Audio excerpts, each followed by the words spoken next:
SIR এর বৈধতা বহাল। সুপ্রিম কোর্টে সুষ্ঠু অবাধ ও স্বচ্ছ নির্বাচনে এসআইআর বাধা নয় বলে ইতিমধ্যেই জানানো হলো। অবশ্যই এই মুহূর্তে যে গুরুত্বপূর্ণ খবরের দিকে ইতিমধ্যেই নজর রাখছি।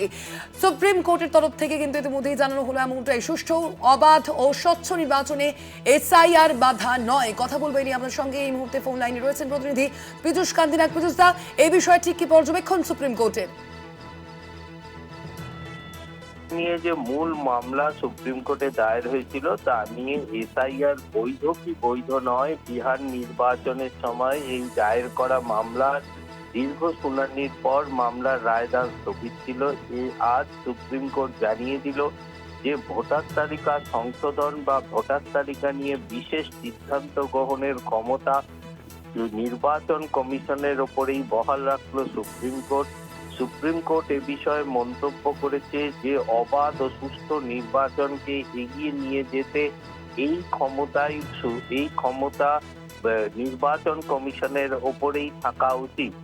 বিহারের এসআইআর মামলার ক্ষেত্রে যে নিয়ম এবং যে পরিপন্থা ব্যবহার করা হয়েছিল সেই নিয়ম পশ্চিমবঙ্গের এই ভোটার সংশোধন তালিকার ক্ষেত্রেও হবে।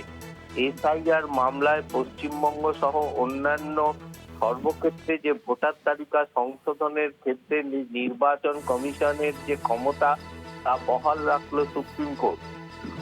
আবেদনের ভিত্তিতে বিভিন্ন ক্ষেত্রে ছাড়ের কথা জানানো হয়েছিল। আবেদনকারীরা সেই আবেদনকে মান্যতা দিল না সুপ্রিম কোর্ট। বিহার বিধানসভা নির্বাচনে যেভাবে নির্বাচন কমিশন ভোটার তালিকা সংশোধন করেছে সেই আদলেই সংশোধন প্রক্রিয়া চলবে বলে জানিয়েছে সুপ্রিম কোর্ট।